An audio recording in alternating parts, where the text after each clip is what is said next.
G'day guys, how you going? Barry Batten here. I just want to brief you on the car that I'm doing up. This is a 1953 Ford Mainline Ute. So it's obviously a Ford, it's a Ute, and it's everything Australian. So what we're doing here is I picked this car up probably 5 years ago from a place in Albany, which is down the southwest of Western Australia. And and it's in I would consider reasonable shape. The chassis is good.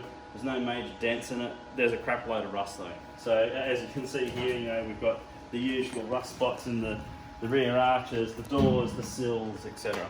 so it's a bit of a project. I've already submitted plans to the Department of Infrastructure. We're fitting a 5.4 litre to it. We're supercharging it and possibly putting a couple of turbos on there. Coupled up to a ZF 6-speed trans. Over here we're using a coil rear end, so we're going to be using in the meantime we're going to use an EL rear end in it. We're going to fit coil overs to it. We're going to see how that goes. If that goes well, then we'll build a 9-inch diff for that down the track. Over here in this corner, Thomas, have a look at down here. We're going to convert the Kingpin front end into EL front end as well. So we're going to have a rack and pinion, steering box, coil over shock, front suspension system. If you follow me around here quickly, we've pretty much collected everything for the car.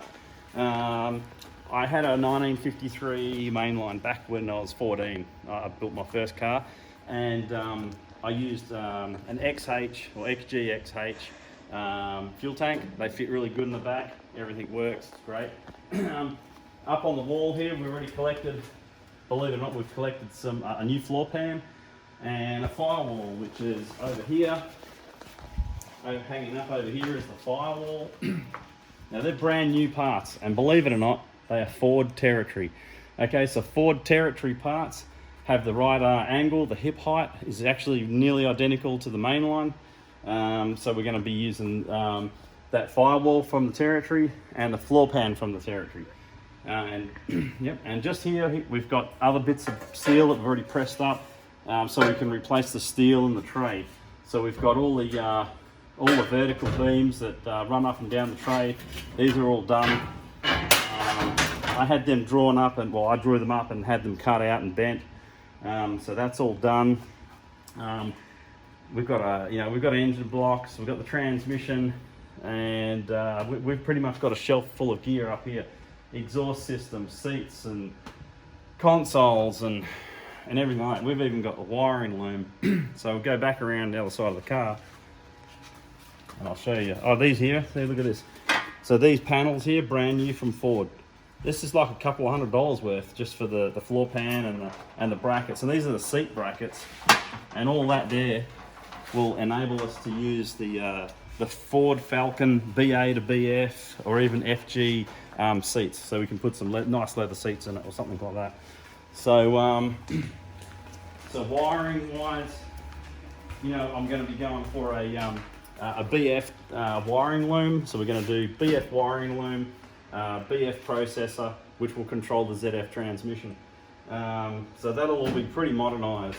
So there's a lot of work in the body. That's the least of my problems.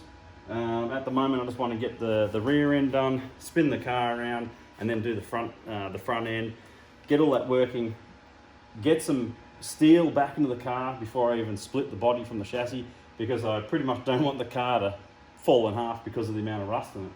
So that's what we're up to. This will be the main project that we do in the garage, and we're going to do all that from home. So that's the thing, we're going to do it from home. Very little will have to be subbed out, except for maybe when I bead blast the car or something like that. We might do that at a sandblasting shop.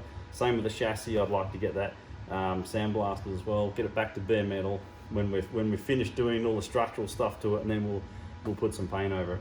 So keep tuned on my channel, and keep an eye out what I'm doing. I'm going to progressively put some videos up of what I'm doing. Tomorrow I'll do a video on the differential, chopping all the brackets off.